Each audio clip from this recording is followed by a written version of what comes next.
Eh, Retomando la clase de clustering, los dos notebooks que vamos a ver hoy son bastante pesados en términos de procesamiento, entonces vamos a lanzarlos de una vez y vamos conversando los resultados que ya traigo previamente impresos. Entonces vamos a GitHub y vamos a clustering y vamos a trabajar con estas dos carpetas. Voy a trabajar primero con este de Cami, que es el que ya conocemos. Le hice unos pequeños ajustes. Concretamente, el ajuste que le hice es que vamos a empezarlo a trabajar como de la parte del medio hacia adelante para no consumir tiempo en la parte de extraer información. La información la estamos extrayendo desde la Secretaría de Salud. Nos vamos a saltar ese paso que ya hicimos la clase pasada. Entonces, nos vamos a ir directamente a la modelación. Entonces, para este caso, vamos a necesitar este archivo que se llama de funciones KM, entonces lo descargamos este archivo, que es un archivo de CSV.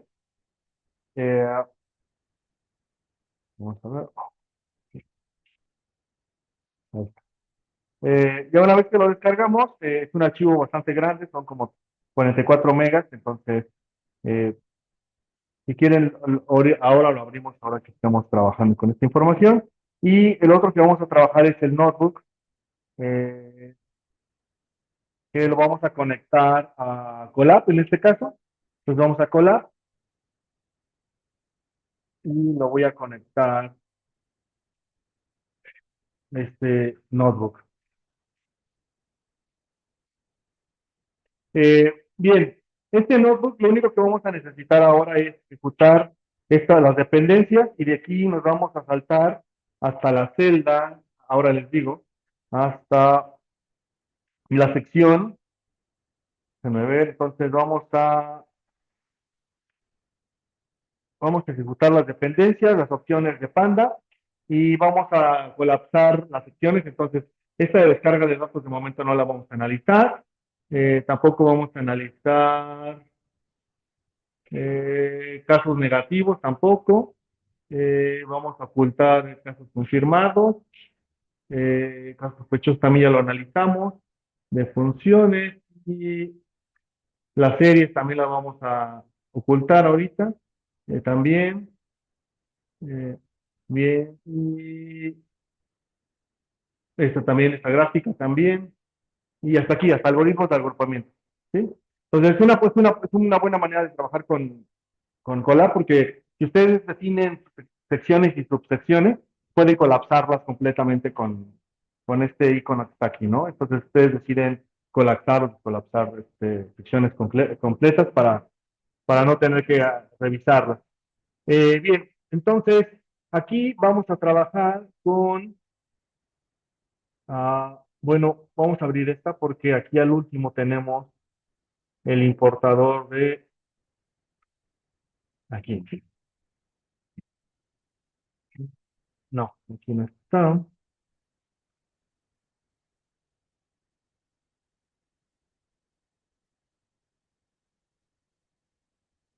Ahora les digo dónde están. Funciones. Sí, al final aquí está.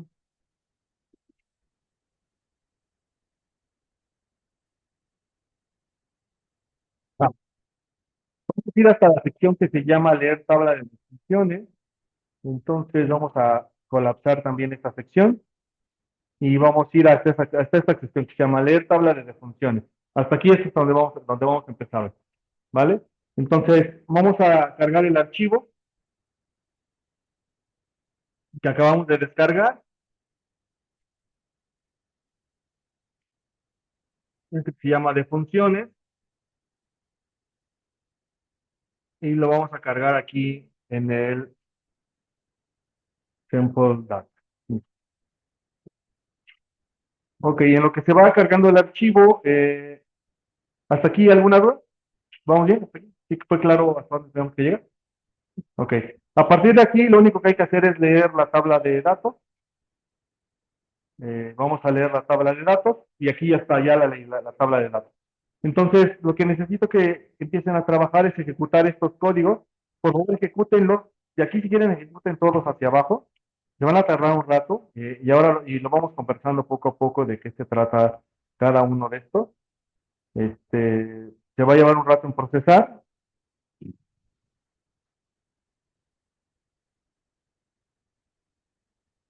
Y ahora que tengamos los resultados, regresamos a conversar.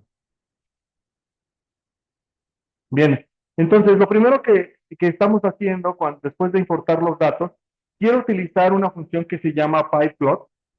Pyplot es una función que nos permite hacer una matriz de correlaciones entre dos variables y nos permite graficar su función de distribución y un scatter plot entre ambas variables. Entonces, concretamente, lo que quiero graficar es lo siguiente. Quiero que lo hizo bastante rápido, qué bueno. Bien, entonces este es el gráfico que quiero que veamos.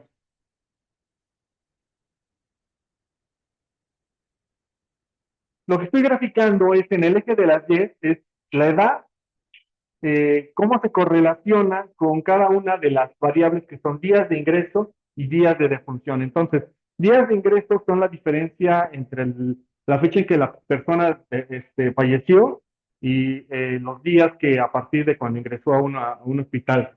No, perdón, los días en que presentó síntomas y los días que ingresó a un hospital, y luego los días en que presentó síntomas y los días en que falleció, que es la última variable. Entonces, por ejemplo, la edad, si ustedes observan, esa curva que está ahí es una aproximación continua de cómo sería una función de densidad de la edad. Entonces, si ustedes observan, en el caso dijimos que uno en este caso uno, ay, ya se me olvidó la codificación, ahí arriba la teníamos, ese no me regreso aquí arriba a la codificación. Uno era, no me acuerdo, denme un segundo, ¿verdad? Sí, no, pero era uno sexo, me refiero a sexo que uno era hombre o mujer, no me acuerdo. Eso sí no lo recuerdo. Gracias, gracias. Entonces, uno son mujeres y dos son hombres. Entonces se ve cómo es que la curva de los hombres digamos, tiene más cantidad que la de las mujeres en este caso, y aquí abajo se ve más o menos la edad de dónde estaría, digamos, centrada la información. Un poco las gráficas, la intención aquí tiene las gráficas hacia la derecha, es mostrar si hay alguna correlación entre la edad y los días que transcurrieron entre dos escenarios, ¿no? Entre que ingresó la persona al hospital y entre que falleció. Y lo que podemos ver es que no necesariamente la edad tiene una correlación, es decir, si yo quisiera separar la información considerando a la edad como un factor, al sexo como una característica que puede distinguir esta correlación, parece que no, en realidad, incluso ni siquiera parece haber una correlación necesariamente. Luego, si reviso los días de ingreso, y veo la gráfica del medio, del centro, me doy cuenta que hay muchos escenarios, ¿no? Por ejemplo, hubo personas que entre que tuvieron síntomas e ingresaron, pasaron muy poquitos días y fue básicamente lo que está diciendo esto es que pasaron, digamos, la enfermedad acabó con la persona muy rápido, ¿no? De forma muy rápida. Y hay otro grupo de personas que fue un poco más, con muchísimo más tiempo. Entonces aquí abajo tenemos los días, entonces, por ejemplo, tenemos casos en que pareciera ser como a partir del día 3 ahí está el resto de la información.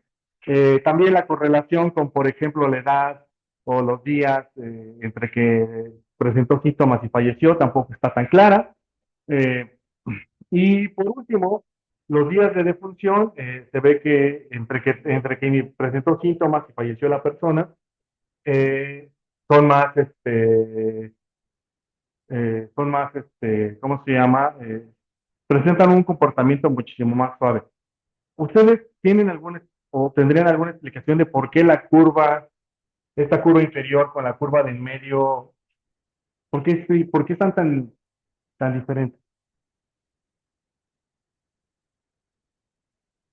Es una pregunta que yo me hice cuando vi los datos, porque digo, ¿por qué la curva entre que la persona presentó síntomas y falleció está muchísimo más suavizada que una curva entre que presentó síntomas e ingresó a un hospital?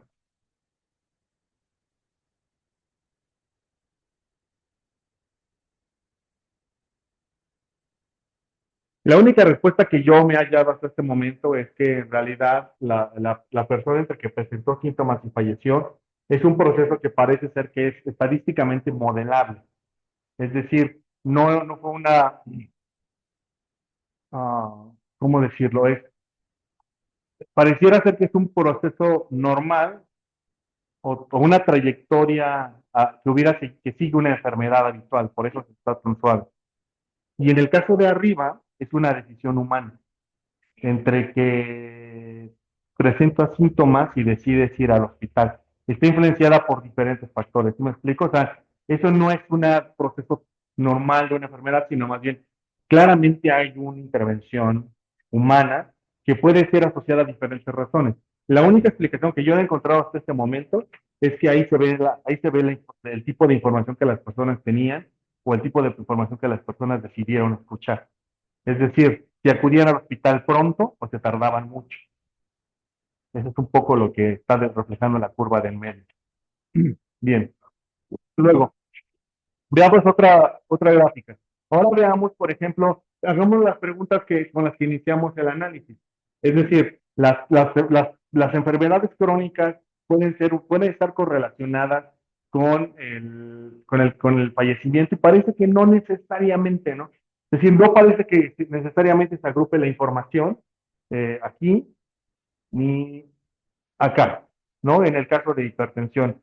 Entonces, bueno, pero ya en hipertensión noten que sí hay una diferencia. Por ejemplo, en el caso de diabetes, yo podría pensar que a lo mejor hay un clúster como en medio, la mitad de arriba, en el caso siguiendo la línea de edad, que parecer que habría un clúster por ahí, pero cuando vi hipertensión ya es un poco más claro.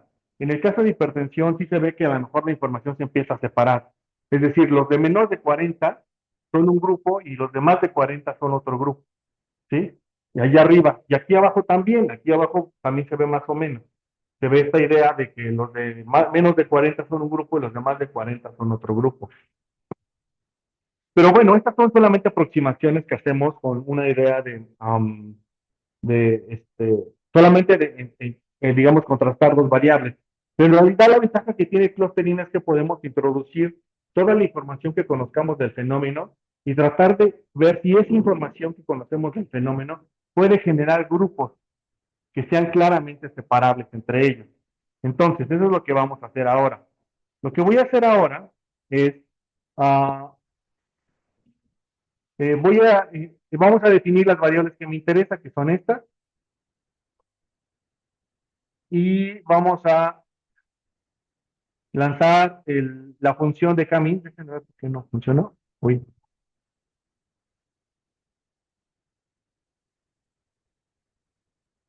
contiene NA, pero ¿por qué contiene NA?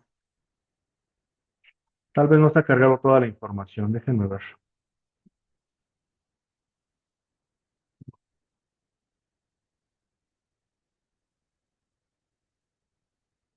Sí, ahí está.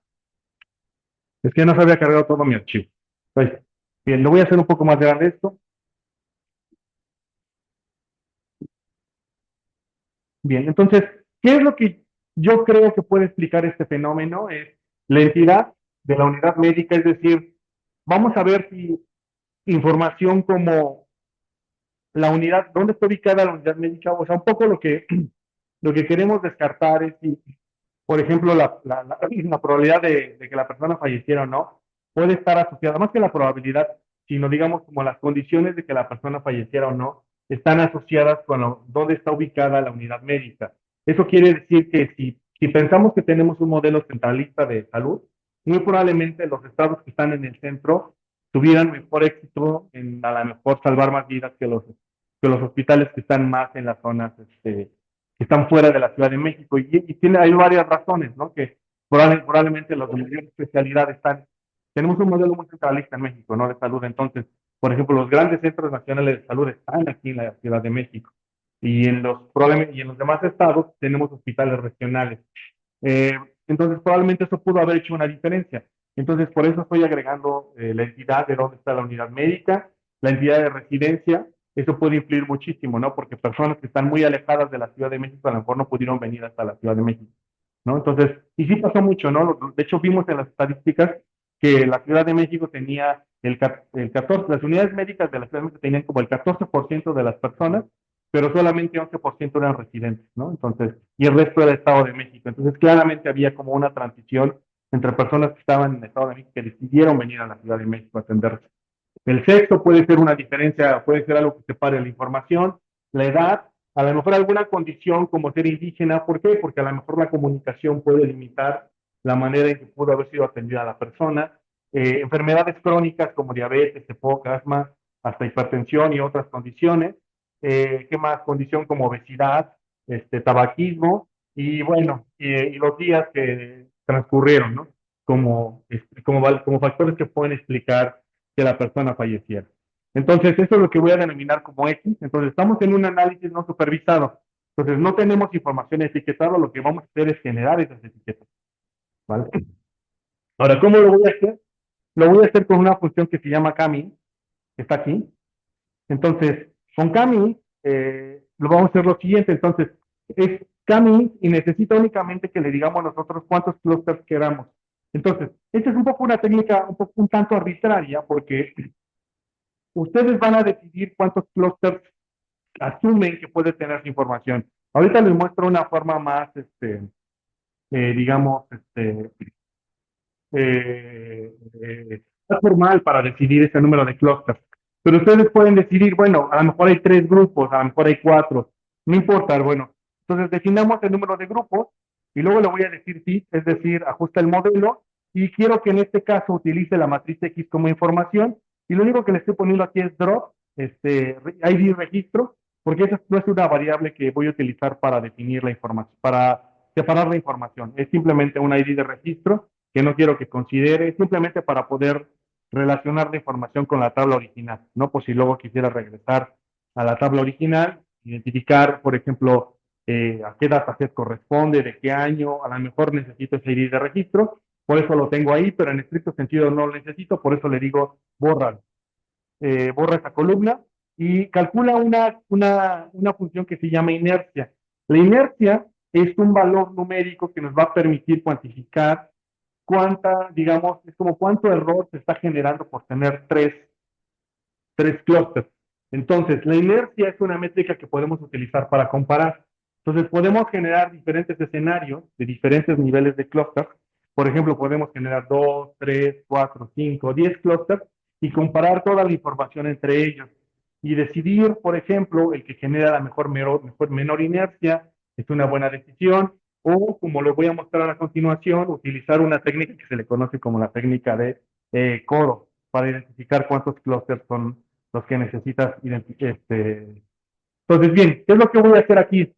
Lo que hago en esta rutina es que voy a crear una lista vacía que se llama cluster y aquí voy a ir almacenando el número de clusters que voy a probar. Voy a probar diferentes escenarios de cluster. Voy a probar el escenario hay un solo cluster. Toda la información no se puede separar. Ese es el primer caso. Y luego voy a probar 2 clusters, así hasta 11 clusters. ¿No? Voy a probar todos esos casos y para todos esos casos voy a calcular la inercia.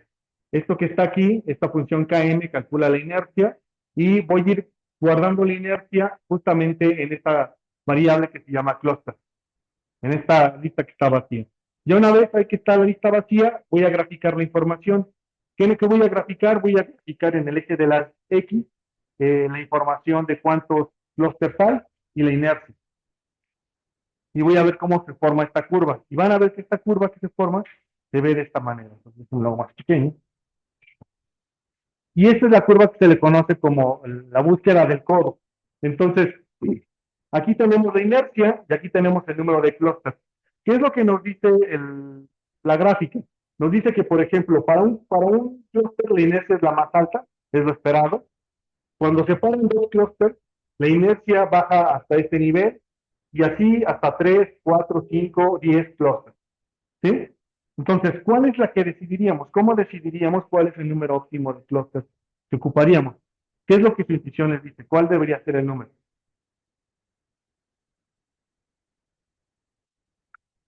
¿Qué es lo que harían? O sea, si ustedes estuvieran decidiendo cuántos clústeres, ¿cómo tomarían la decisión? Una posible opción sería decir, bueno, voy a tomar el número de clústeres que genere la inercia más pequeña. Bueno, pero es que la inercia está, por esta gráfica está asociada al número de clústeres. Yo podría seguir aquí con 20 clústeres y seguramente la inercia sería todavía más pequeña. Entonces eso no parece ser una buena manera de decidirlo. Bueno, lo que dice, lo que dice aquí, lo que dice lo que conocemos hasta ahora, es que la manera más adecuada de decidir el número de clústeres es encontrar donde hay estos codos o estos quiebres.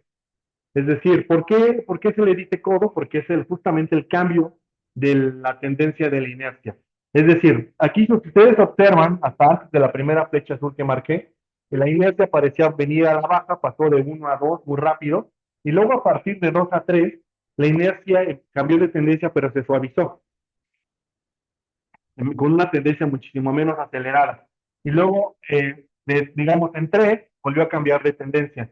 Ahora bien, ¿cuál es la manera más óptima de decidir cuántos clústeres tomar? Es tomar aquel punto en el que la inercia, la transición, es lo más, lo más, digamos, genera una trayectoria posterior lo más suave posible. Es decir, yo hubiera elegido 4 clústeres. ¿Por qué? Porque la trayectoria después, o tal vez 6, porque la trayectoria después del 6 de la inercia es muchísimo más suave, de hecho se aplana muchísimo.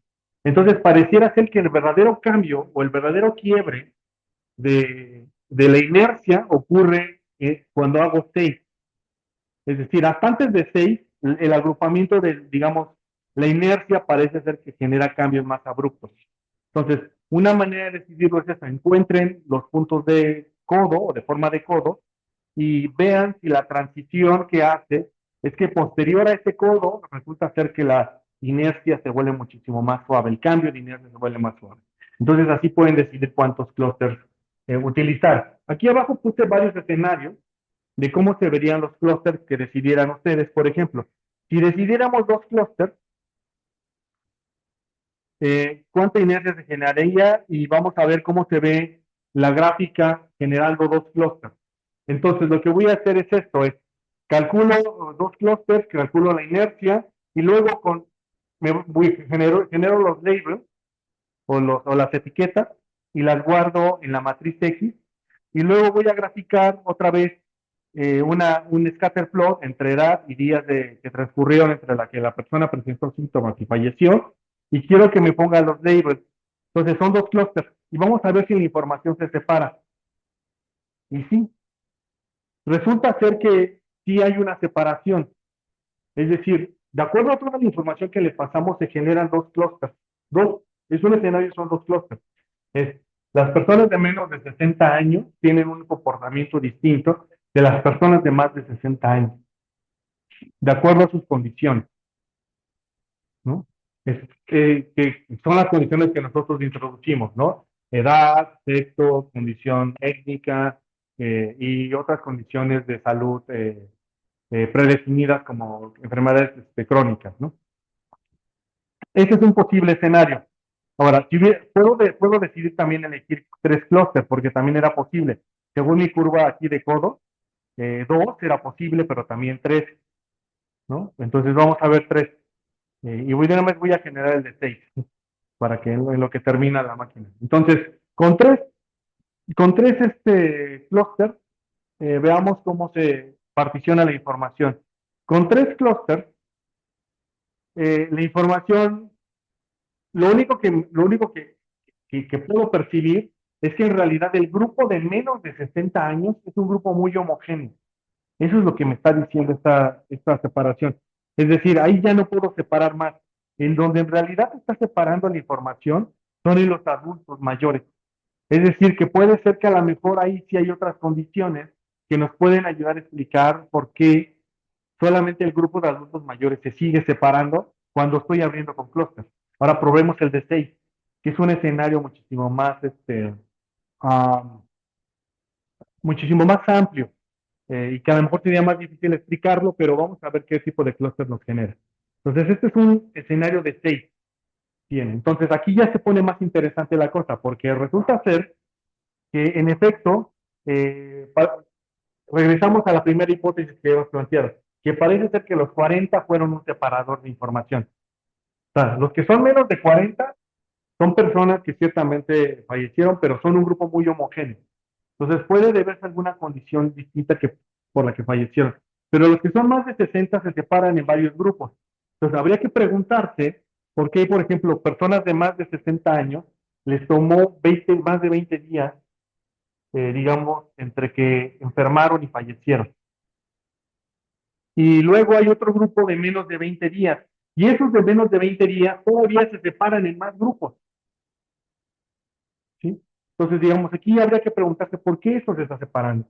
Bueno, ¿qué sigue de ahora? Digamos, una vez que hago un clúster, ¿qué sigue? ¿Qué puedo hacer? Bueno, puedes hacer varias cosas, pero lo primero que tendrías que tratar de hacer es entender cuáles son las variables que hacen diferentes a los grupos. Y la manera más sencilla de hacerlo es empezar a mirar las medias de la información. Entonces, aquí abajo les pongo justamente, por ejemplo, el label cero y podríamos empezar a mirar algunas características, ¿no? Por ejemplo, el promedio, ¿no? Por ejemplo, el promedio de la edad. Por ejemplo, las personas del label cero, el promedio son 36. Pues sí, justamente es lo que habíamos pensado. Son personas que son de menos de 40 años, son 36.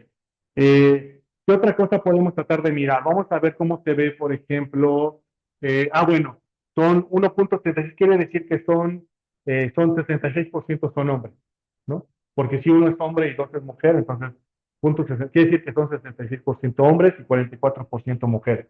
¿Qué más? Podríamos tratar de mirar alguna otra variable como los días, ¿no? Los días promedios son 13 y 5, ¿no? Si son de pocos días estas personas que les tomó fallecer. Luego, veamos los del grupo 1. Label 1 son personas de edad en promedio 64 años. Veamos los del Label 2, son 76 años. Los del Label 3 son 58. O sea, sí hay un cambio entre los grupos. O sea, sí, 55 este otro grupo y el último grupo que edad tiene en promedio 78. Entonces sí, digamos, el clúster sí separó la información con grupos. Ahora, como les digo, lo que sigue ahora ya es conocimiento del dominio. O sea, yo no soy un experto en salud pública necesariamente, pues no alcanzo a entender necesariamente los resultados, pero digamos, aquí sí importa muchísimo el conocimiento del dominio, ¿no? Vale, bien, ¿alguna duda en este punto? ¿No? Vale, veamos otro ejemplo de clúster, pero ahora quiero cambiar el enfoque del clúster, ¿vale? Entonces, cerremos este notebook y vayamos ahora a otro notebook que tengo en la carpeta y veamos ahora el que se llama time series, el que termina en time series. Entonces, vamos a trabajar con este notebook que está aquí, que se llama, con este IPNB. Entonces, lo voy a abrir en Colab.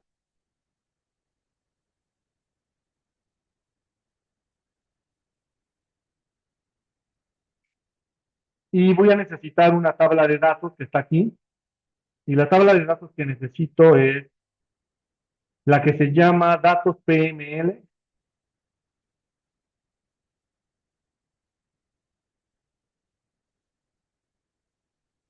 Necesito esta tabla de datos. Sí.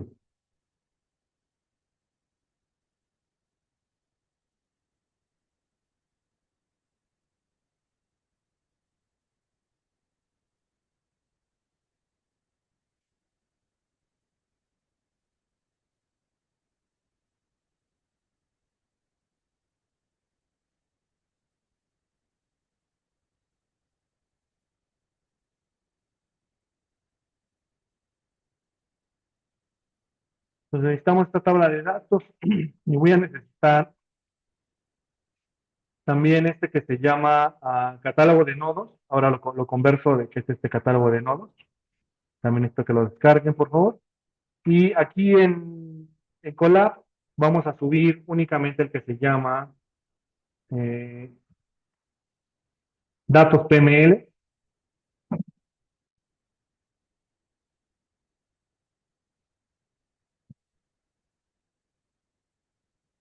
Y este, al igual que en el caso anterior, por favor ejecútenlo y ahora lo revisamos. También se va a tardar un rato, espero que este también es un poco denso. Entonces vamos a darle a ejecutar. Ok, no tiene el paquete, entonces hay que instalarlo. Entonces instalen TSLO. Es una librería que no es tan común utilizar, por eso no la puede instalar por default Colab. Hacer, lo que vamos a hacer ahora es un cluster de series de tiempo. No es algo común hacerlo, pero para nosotros los economistas nos va a hacer mucho sentido hacer esto. Ahorita les digo por qué. En el mundo en general, digamos en el STEM, no es tan común hacer clúster de series de tiempo, porque no necesariamente tienen series de tiempo de mucha información, o no aprecian tanto el valor de las series de tiempo, es lo que he notado. Pero bueno, ya una vez que instalan, ya pueden ejecutar esta librería y ejecuta todo bastante bien. Y vamos a cargar los datos. Ejecuten todo, de hecho, por favor, les pido que verifiquen que todo funciona. Y ahora regresamos a conversar qué hace cada una de estas cosas.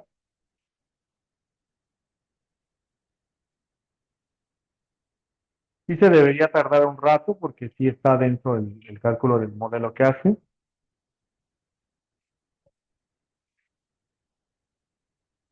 Entonces les pido que ejecuten todo y al final vamos a ver cómo se ve nuestro dato.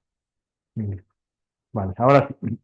Entonces ya una vez que pusieron a ejecutar todo, regresémonos al principio y vamos a conversar esta sección. Entonces, lo que voy a ver ahora son clustering de series de tiempo. Entonces, ¿qué es lo que voy a hacer? Voy a utilizar como ejemplo datos de precios de nodales de electricidad.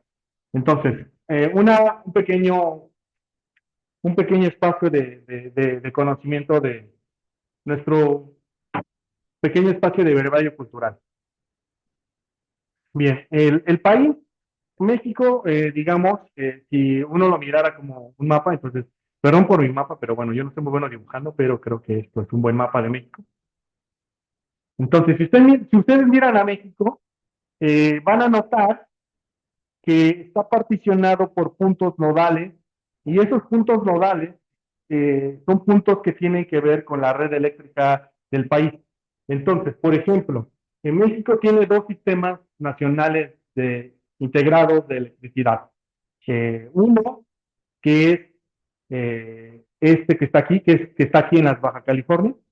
Entonces, ese está totalmente aislado del otro, que es el resto del país.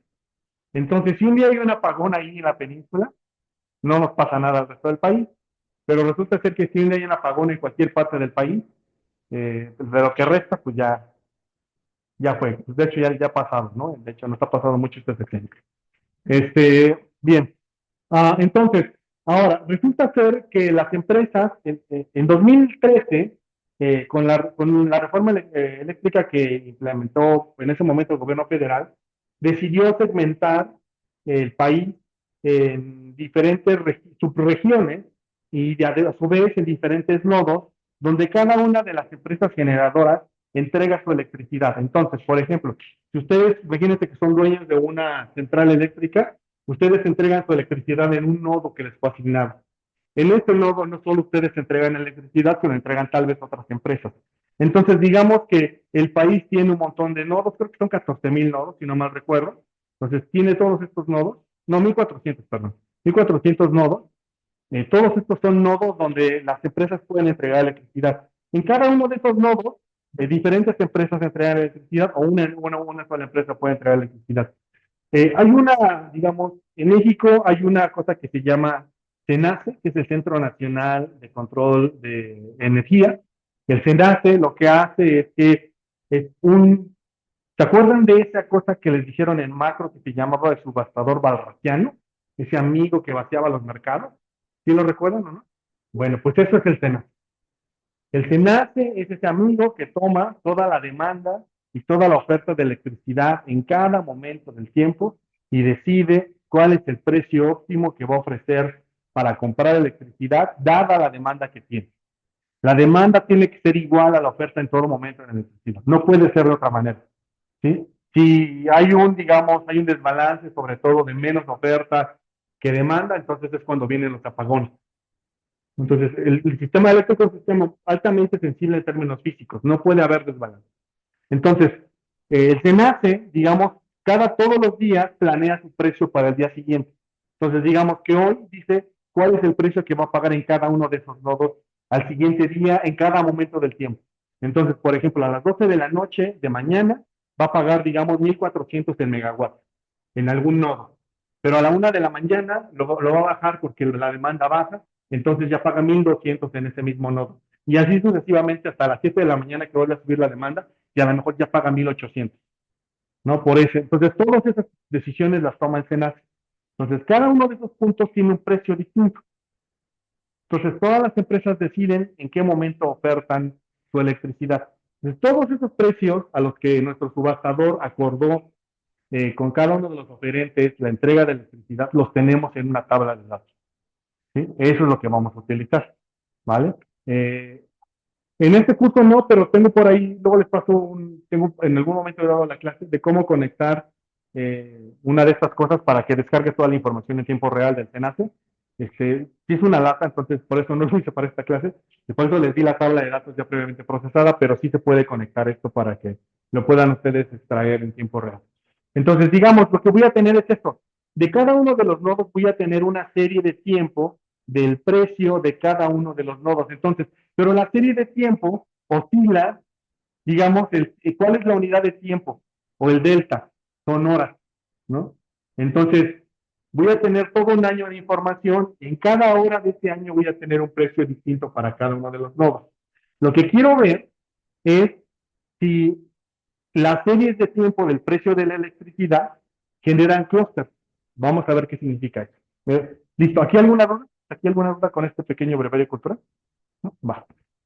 Vamos a volar. Entonces, qué es lo que hemos hecho hasta ahora en clustering? Esto fue lo que hicimos en clustering. Aprendimos a separar información. Pues la información puede estar en bolitas así, o puede estar en rayitos, o en como ustedes quieran. Pero eso es lo que sabemos hacer ahora. ¿Ya? Todos aquí estamos, ¿no? Todas las personas. Sabemos hacer eso. ¿Cuál es la aventura en la que nos vamos a meter ahora? Queremos hacer clustering de estas cosas. Pues imagínense que tienen series de tiempo en esto. El ejemplo clásico que les he dicho es el del electrocardiograma. Pues imagínense que tuvieran electrocardiogramas así y pudieran saber entonces que cuando una persona tiene un electrocardiograma que se sale del comportamiento típico, entonces pueden pensar que esa persona tiene un padecimiento.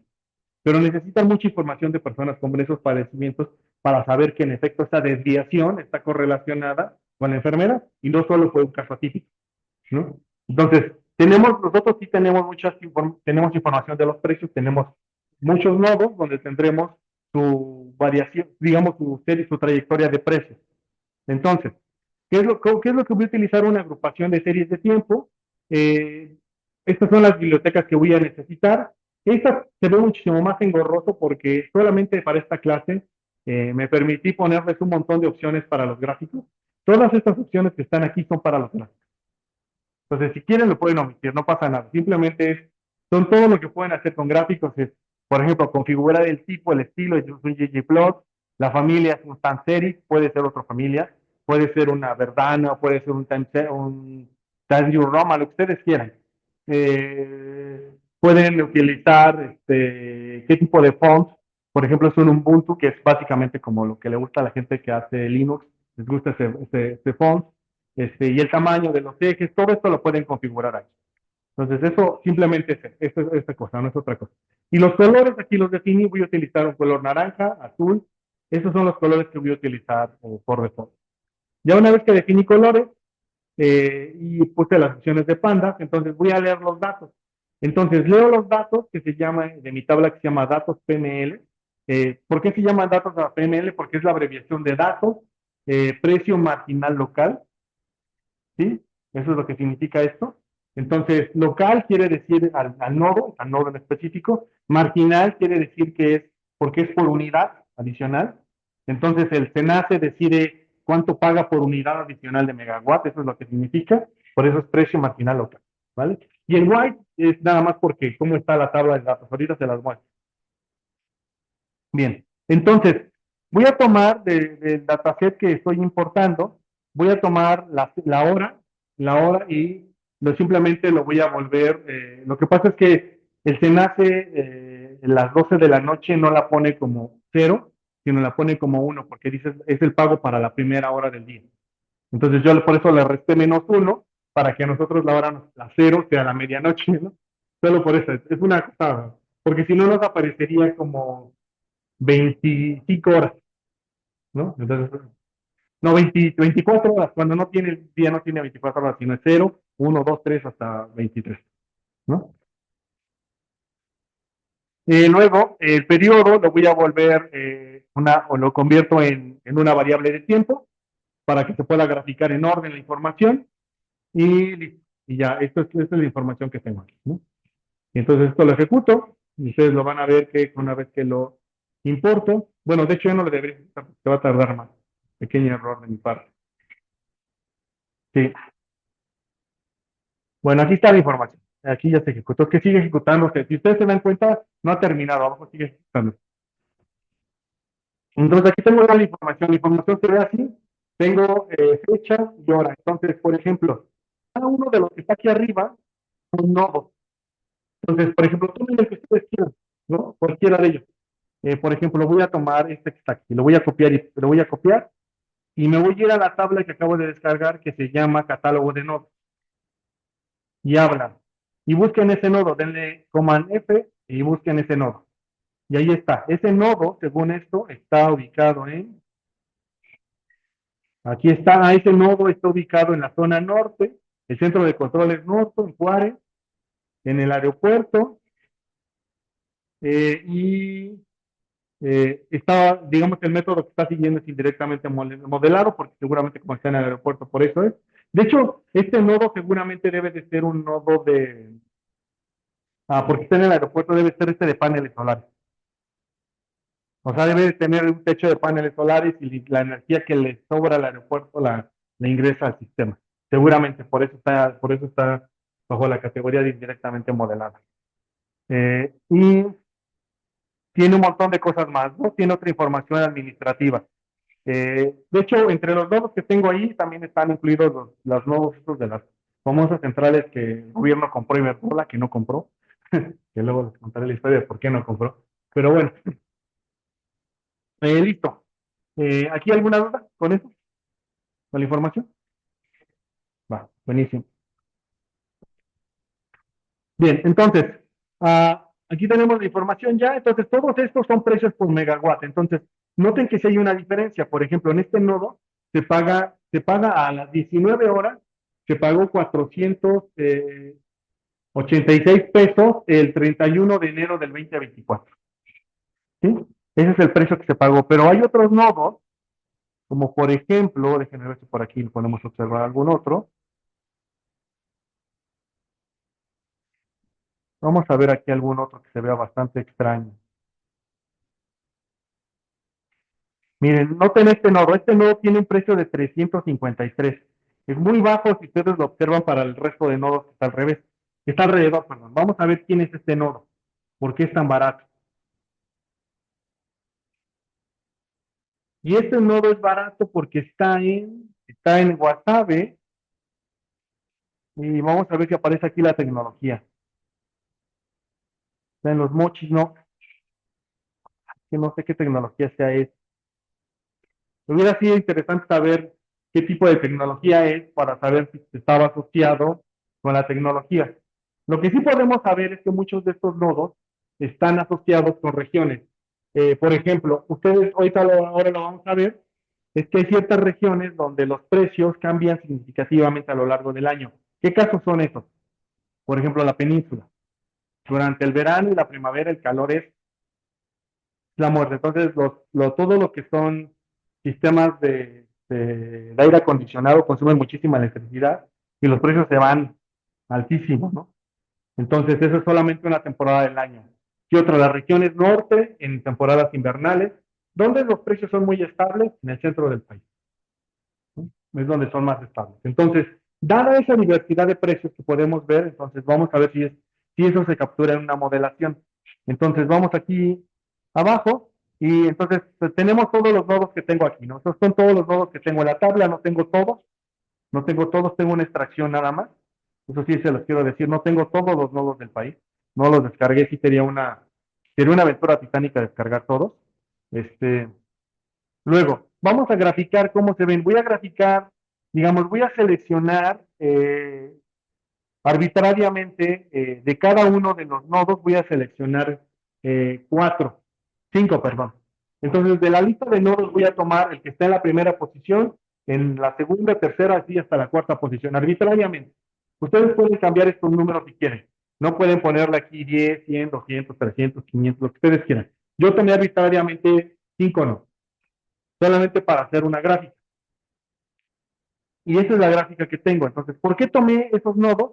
Bueno, particularmente porque esos nodos generan estas variaciones. ¿Qué es lo que pueden ver ustedes en esta variación? Déjenme como pequeño esto. ¿Qué es lo primero que notan? Espero que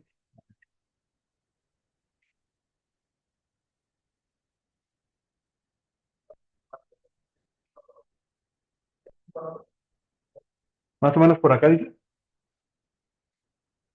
Ah, ujú.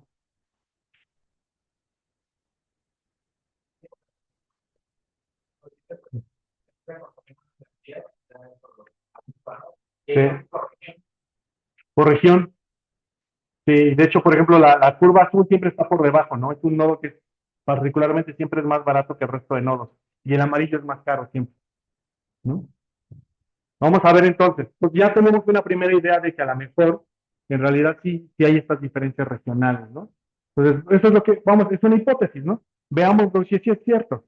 Entonces, es lo que voy a hacer ahora es voy a tomar, primero voy a tomar toda la información de series de tiempo y voy a tomar periodo, hora y, y voy a tomar todas las series.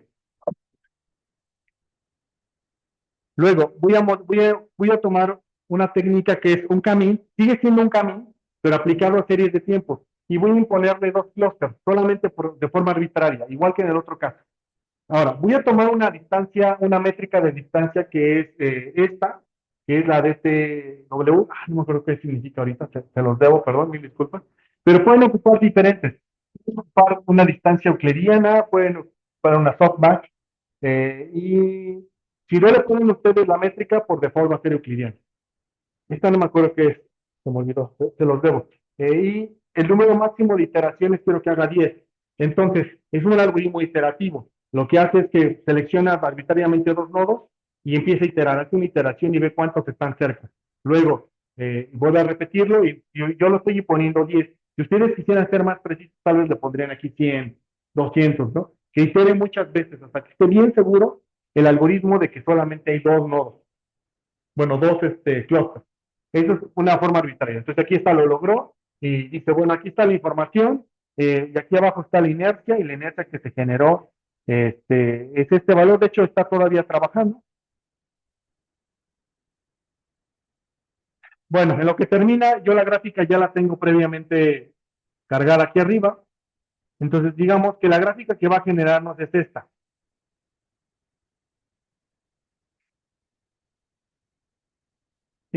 Lo que yo puse ahí es, al igual en el caso anterior, lo puse que revisara cuántos posibles clusters hay entre diferentes escenarios. Entonces, digamos, aquí la decisión puede ser un poquito más complicada, porque si ustedes observan justamente utilizando tres clusters, hay un codo, ¿no? Luego en cuatro hay otro. Y parecía que ahí ya terminó la cosa, pero si ustedes siguen bajando, pareciera ser que hay un quiebre todavía mayor en 7 y 8. Entonces, quizás, dado que son un montón de nodos, sí vale la pena seguir explorando. Pero yo en este caso me voy a detener aquí porque si no, no acaban la máquina, ¿no? Entonces, una vez que decido cuántos nodos hay, creo que me quedé con 5, si no mal recuerdo. Aquí abajo tengo el gráfico. Y aquí abajo les grafico 6, perdón. Me quedé con 6 y les puse los 6 posibles, seis extracciones aleatorias de los diferentes grupos. Entonces, digamos, el clúster va a asignar labels a cada uno de los nodos. Y entonces tomé de esos labels, tomé un ejemplo de cada uno de ellos. Y noten cómo si hay diferencias. Por ejemplo, el clúster uno van a hacer este tipo de precios que son muy estables. Les dejé la misma escala para que no hubiera contaminación por escala. Entonces, todos tienen en el eje la misma escala. Van desde 0 hasta 1,200 pesos por kilowatt hora. todas las gráficas. Entonces, noten que los del label, los de la primera clase, son estos que son muy estables. Seguramente este es el centro del país, casi estoy seguro.